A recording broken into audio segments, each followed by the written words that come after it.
हरे कृष्णा। आज कौशल्या जी नारायण की सेवा में बैठी। कौशल्या जी के राजमहल में श्री लक्ष्मी नारायण की सेवा थी। माता जी सेवा अपने हाथों से करती थी। रामायण में ऐसा ही लिखा है, भगवान तुमको खूब संपत्ति दे तो दूसरा काम करने के लिए भले नौकर रखो, लेकिन ठाकुर जी की सेवा में कोई नौकर नहीं रखना चाहिए। ठाकुर जी की सेवा तो अपने से करनी चाहिए। हमेशा ऐसा भाव रखो कि मैं अपने भगवान का सेवक हूँ, अपने भगवान का दास हूँ। तुम्हारे ठाकुर जी की सेवा दूसरा कोई करे और तुमको यह अच्छा लगे, या समझ लेना कि तुम वैष्णव नहीं हो, तुम भक्त नहीं हो। भक्त तो अपने भगवान का सेवा करता है, भक्त तो अपने भगवान का दास होता है।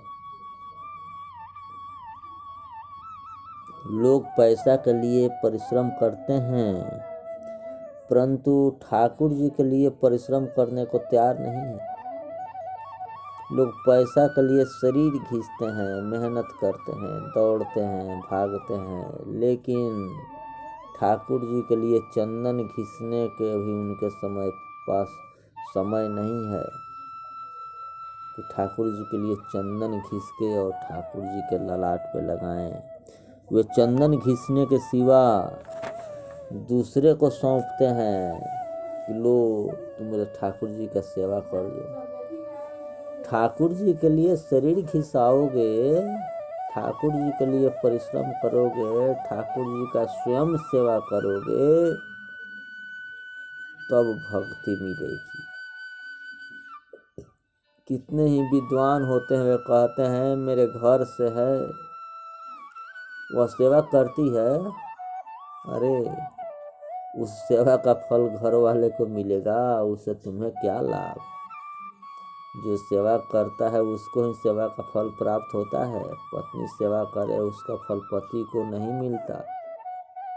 रामायण में तो ऐसा लिखा है कि कौशल्या माँ परमात्मा के लिए रसोई स्वयं बनाया करती थी। कौशल्या जी महारानी हैं, घर में अनेक दास दासियां हैं, परंतु किसी नौकर की बनाई सामग्री वे प्रभु को अर्पण नहीं करती। कौशल्या माँ की ऐसी निष्ठा है कि मेरे ठाकुर जी आरोगने वाले हैं, प्रसाद पाने वाले हैं, अपने भगवान के लिए मैं सामग्री स्वयं बनाऊंगी। प्रेम से बनाती थी, वो स्वयं सामग्री बनाती थी। परमात्मा के लिए रसोई करना भक्ति है। घर के लोगों के लिए रसोई करे ये व्यवहार है। अपने ही लिए रंधन करके खाए यह पाप है। ऐसा शास्त्र में लिखा है कि जो अपने लिए बनाता है, भगवान को अर्पित नहीं करता है, गौ माता को नहीं खिलाता है, वह पाप खाता है। रसोई करते समय मन में परमात्मा का स्मरण करो, अपने ठाकुर जी के लिए रसोई बनाता हूँ, ऐसा भाव रखो। तुम रसोई बनाते हो तब तुम्हारे मन में कैसा भाव होता है। रसोई करने वाले के विचार सूक्ष्म रूप से अन्न में आते हैं। रसोई बनाते समय मन में अच्छा विचार रखो तो खाने वाले का मन सुधारते हैं।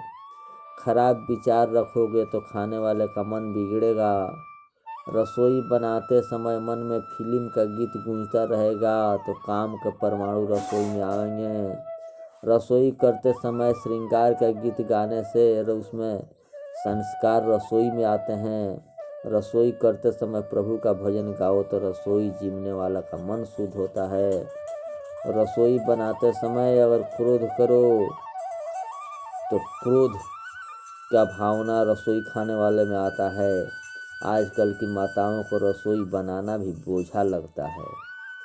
बाजार में गठिया सेव इत्यादि कुछ मंगा लेती हैं और उससे काम चला लेती है।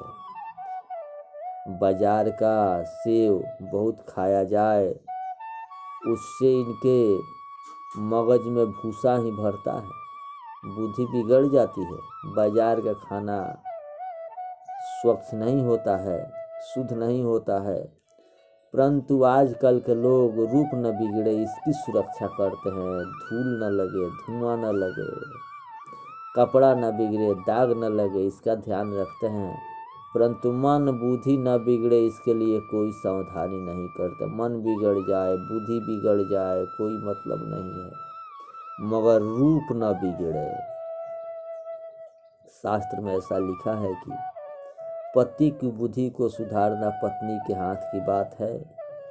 पत्नी अतिशय पतिव्रता से परमात्मा के लिए सामग्री बनावे, प्रभु को भोग लगावे, प्रसाद का अन्न पति को खिलावे, 6 महीने पीछे उसकी बुद्धि धीरे धीरे सुधरने लगती है। पवित्र अन्न पेट में जाए तो बुद्धि सुधरनी ही है, निश्चित है। अन्न ही मन को सुधारता है या बिगाड़ता है, अन्न से ही मन बनता है। जैसा खाएंगे अन्न वैसा बनेगा मन। मल अष्टविष्टो भगः स्नायन मध्यमो मांस्ता ब्रजेत मनः कनिष्ठो भगः स्यात् तस्मादन्मयं मनः। अन्न के स्थूल भाग में से मल बनता है, मध्य भाग से मांस बनता है और सूक्ष्म भाग से मन बनता है। तस्मादन्मयं मनः, अन्न से मन बनता है, इसलिए जहाँ रसोई करो वहाँ खुद पवित्र रखो। बहुत 100 बहिन नहाने के पहले कुकर चढ़ा लेती हैं, स्नान करने से पहले रसोई बनाती हैं। यह क्या सुधरा हुआ काम कहलाएगा। स्नान करके पवित्र होकर तब रसोई बनाओ। रसोई बनाने में परमात्मा का स्मरण करो। पवित्रता से रसोई बनाओगे तो जीवने वाले का कल्याण होगा। धर्म की गति अति सूक्ष्म है। दूसरा काम करने के लिए भले नौकर रखो, परंतु ठाकुर जी की सेवा में नौकर नहीं रखना। तुम स्वयं ही नौकर बनो ठाकुर जी का। कौशल्या जी लक्ष्मी नारायण की सेवा करने लगी, परमात्मा का श्रृंगार किया, ठाकुर जी के सम्मुख सामग्री पधराई। भगवान से प्रार्थना की, हे नाथ अब आप पधारो। थोड़ा सामग्री रसोई में रह गई थी, वह लेने के लिए कौशल्या जी अंदर गई। प्रभु ने वहाँ लीला की। नारायण के सिंहासन पर बालक श्री राम विराजे और धीरे धीरे आरोगने लगे। कौशल्या जी बाहर आई और यह देखकर आश्चर्य हुआ, यह क्या, मेरा राम यहाँ बैठ गया है, वह तो पालने में शयन कर रहा था। माता जी दौड़ती गई और देखा तो श्री राम पालने में सो रहे थे। एक स्वरूप में पालने में पौड़े थे और एक स्वरूप में नारायण के सिंहासन पर विराजे थे, प्रत्यक्ष आरोगते थे। जहाँ अतिशय प्रेम हो वहाँ भगवान प्रत्यक्ष भोग लगाते हैं। जहाँ साधारण प्रेम होता है वहाँ परमात्मा रस रूप में आते हैं। कौशल्या जी को बहुत निष्ठा थी, इससे परमात्मा प्रत्यक्ष भोग लगाते हैं। कौशल्या घबराई कि इस दोनों में कौन सा राम सच्चा है, सोया है वो राम सच्चा है कि भोग लगा रहा है वो राम सच्चा है, पालने में है वह राम असली है कि सिंहासन में है वह राम असली है। प्रभु के कपोलों पर अस्मित हास्य है, मुस्कुरा रहे हैं, मंद मंद मुस्कुरा रहे हैं। कौशल्या जी को अतिशय आनंद हुआ। प्रभु ने बाल स्वरूप अंतर ध्यान किया। कौशल्या जी ने चतुर्भुज नारायण के दर्शन किए। तन पुलकित मुख बचन नयावा, नयन मोद चरणन सिरुनावा। परंतु बाद में चतुर्भुज स्वरूप अंतर ध्यान हो गया, बालक स्वरूप प्रत्यक्ष हुआ। प्रभु पालने में शयन कर रहे थे। कौशल्या जी विचारने लगी, ना ना ऐसा कुछ नहीं, मेरा राम तो पालने में ही सोया है। अरे मैं तो राम का सतत चिंतन करती हूँ, इस सिंहासन में मुझको अपने राम दिखने लगा। चिंतन करने से राम मुझको सिंहासन में दिखने लगा। धीरे धीरे चारों भाई बड़े होने लगे। दशरथ महाराज का ऐसा नियम था कि राम जी के साथ लेकर भोजन करने बैठते थे। एक बार ऐसा हुआ कि दशरथ महाराज जिमने पधारे। राम जी को उन्होंने साथ जिमने के लिए बुलाया, परंतु राम जी खेलने में ऐसे तल्लीन थे कि आए ही नहीं। कौशल्या माँ उनको पकड़ने गई। माँ को आता देख राम ने दौड़ लगाई, बाल लीला शुरू की। कौशल्या जब बोलन जाई, ठुमुक ठुमुक प्रभु चलहि पराई। निगमने तिसीव अंत न पावा, ताहि धरे जननी हठी धावा। कौशल्या जी ने पीछे दौड़ लगाकर राम जी को तो पकड़ लिया। बड़े बड़े जोगी ऋषि मुनि जिसका अंत नहीं पा सके, उसको कौशल्या माँ हठ पूर्वक पकड़ लाई। राम जी के अंग में, वस्त्रों में सर्वत्र धूल भरी थी, परंतु दशरथ महाराज ने तो प्रेम से हंसकर उनको गोद में बैठा लिया। राम जी ने एकाध ग्रास मुख में डाला या न डाला और फिर पीछे से खिसक गए। इस प्रकार अपनी बाल लीला से राम जी माता पिता को अतिशय आनंद देते थे। राम जी की बाल लीला में अतिशय मर्यादा भी थी। खेलने में भी परमात्मा छोटे भाइयों को, भरत लक्ष्मण को नाराज नहीं करते। भाइयों के साथ खेलते, वहाँ विचार करते कि मेरे छोटे भाइयों की हार होगी तो उनको दुख होगा, इसलिए स्वयं हार जाते। खेलने में भी राम जी भरत लक्ष्मण का दिल कभी नहीं दुखाया। भरत की या लक्ष्मण की आंखों में आंसू आवे, यह राम जी सहन नहीं कर सकते थे। तुम दूसरे के लिए जैसा भाव रखोगे, वैसा भाव दूसरा भी तुम्हारे लिए रखेगा। राम जी छोटे भाइयों के लिए अनन्य प्रेम रखते थे। छोटे भाइयों का भी राम जी के प्रति वैसा ही अनन्य प्रेम था। भरत लक्ष्मण छोटे हैं, फिर भी राम जी उनको मान देते हैं, इज्जत देते हैं। भगवान मान देने वाले हैं। अमानी मानदह। भरत जी के कई से कहते हैं, माँ बड़े भाई समर्थ हैं, फिर भी मुझको मान देते हैं। रामचंद्र जी की मर्यादा रामायण में ठीक ठीक बताई गई है। रघुनाथ जी बालक थे, तब से धर्म की मर्यादा पालते थे। सनातन धर्म की मर्यादा जितने पालोगे उतना मन शुद्ध रहेगा। मन जितना शुद्ध होगा उतनी उसकी शांति भी बढ़ेगी। मन अशुद्ध है, इसलिए ही अशांति है। धर्म की मर्यादा का जो पालन करता है उसका मन कभी नहीं बिगड़ता। श्री राम चक्रवर्ती सार्वभौम राजा के बालक होने पर भी, स्वयं परमात्मा होने पर भी ऐसा नियम पालते कि सूर्य उगने से पहले उठते, प्रातः काल में स्नान करके माता पिता का वंदन करते। प्रातः काल उठ के रघुनाथा माता पिता गुरु नावहि माथा। आजकल के सुधरे हुए लोग तो प्रभाते कप दर्शनम हुए पीछे ही उठते हैं। कितने ही तो ऐसे होते हैं कि खटिया में पड़े पड़े ही पूछते हैं कि चाय भेजी है क्या, चाय तैयार हुई, और जब चाय उठ जाती है उसके बाद ही उठते हैं।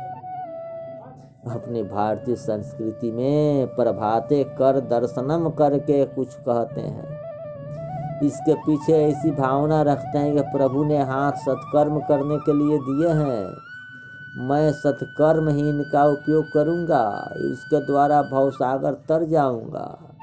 इसके बदले पहले तुम सवेरे उठकर कपर दर्शनम करो, वह ठीक नहीं। धर्म की मर्यादा का बराबर पालन करो। कर दर्शनम को पहले कप दर्शनम कर रहे हैं तो दुख नहीं तो सुख होगा। अपने बालकों को स्वयं संस्कार देने के लिए भी तुम धर्म का पालन करो। तुम जितना धर्म का पालन करोगे, जितना सत्कर्म करोगे, उसका आधा सत्कर्म तुम्हारे लड़के पर जाएगा, उसका भी आधा उसके बालक करेंगे। माता पिता का कर्तव्य है कि बालकों को संस्कार देने के लिए सत्कर्म करे। बालक के धर्म के संस्कार दृढ़ करने के लिए बचपन से ही धर्म का शिक्षण देना शुरू करो। परंतु कोरा उपदेश काम में आवेगा नहीं, सिर्फ कहने से नहीं होगा। जब तक स्वयं को अपने जीवन से तुम धर्म का आचरण नहीं करोगे, तब तक तुम्हारे उपदेश या कथन का बालकों के ऊपर कोई असर नहीं होगा। उपदेश क्रियात्मक न हो तो वह प्रभावोत्पादक बनता नहीं। जो उपदेश दे रहे हो खुद में उतारो, खुद करो, तब उसका प्रभाव जमेगा। कह दो और खुद न करो तो दूसरा कोई कैसे करेगा। बालक को देखते पाप न करो। साधारण नियम ऐसा है कि बालक अनुकरण करता है, जो भी करते हो उसका अनुकरण करता है। माता पिता का बर्ताव देखकर बालक भी उसी रीति से बर्ताव करता है। बालक के मन में कोई भी बात जल्दी बैठ जाती है।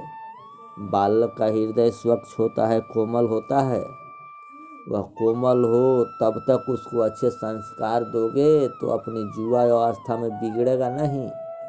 अच्छा संस्कार उसका रक्षण करेगा। जो माँ बाप बालक को अच्छे संस्कार नहीं देते वे बालक के बैरी हैं, दुश्मन हैं। जो माँ बाप बालक को धर्म का शिक्षण नहीं देते हैं, भक्ति का शिक्षण नहीं देते, वे माँ बाप बालक के हितैषी नहीं हैं, दुश्मन हैं। उनके से दुश्मन जैसा व्यवहार करते हैं।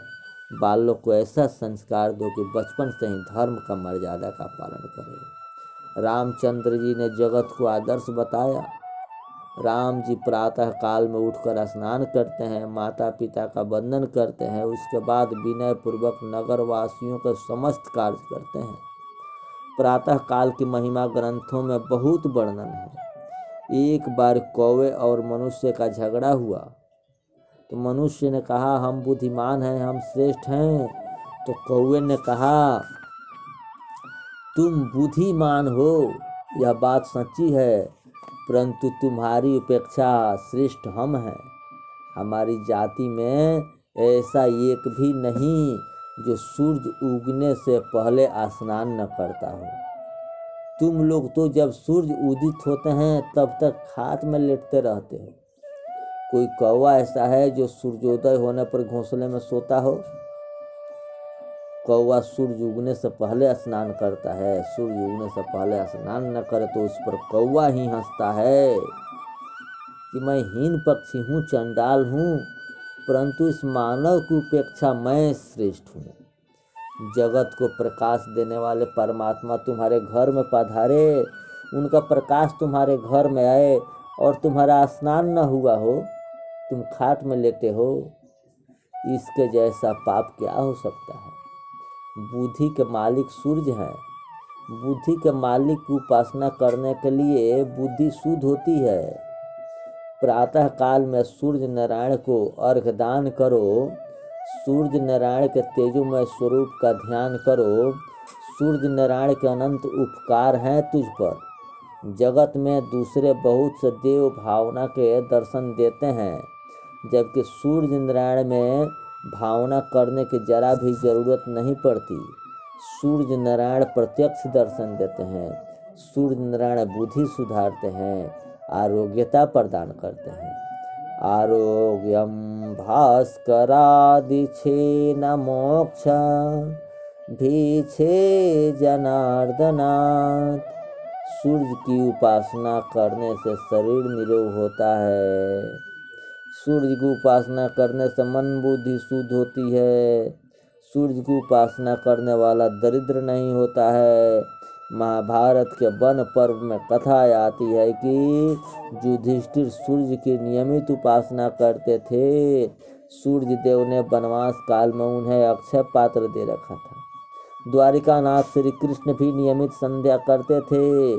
द्वारिका में तो आज भी ऐसा नियम है कि ठाकुर जी का श्रृंगार हुए पीछे सोने का लोटा तर्पण पात्र और आसमानी द्वारिका नाथ के आगे रखी जाती है और मुखिया जी ऐसी भावना करते हैं। इस समय ठाकुर जी संध्या करने बैठे हैं। राम जी प्रातः काल में संध्या करते माता पिता का वंदन करते थे। बंधन जिसका होता है उसको कुछ लाभ नहीं, लाभ तो बंधन करता है उसको होता है। आशीर्वाद रोज मिलती नहीं। किसी दिवस हृदय पिघल जाए और हृदय में से ध्वनि निकले कि तुम्हारा कल्याण हो, वही आशीर्वाद है। रामचंद्र जी माता पिता के सेवा में रत रहते थे, मर्यादा का पालन करते थे, धर्म का आचरण करते थे। इसलिए रामचंद्र जी मर्यादा पुरुषोत्तम प्रभु श्री राम बन गए। हरे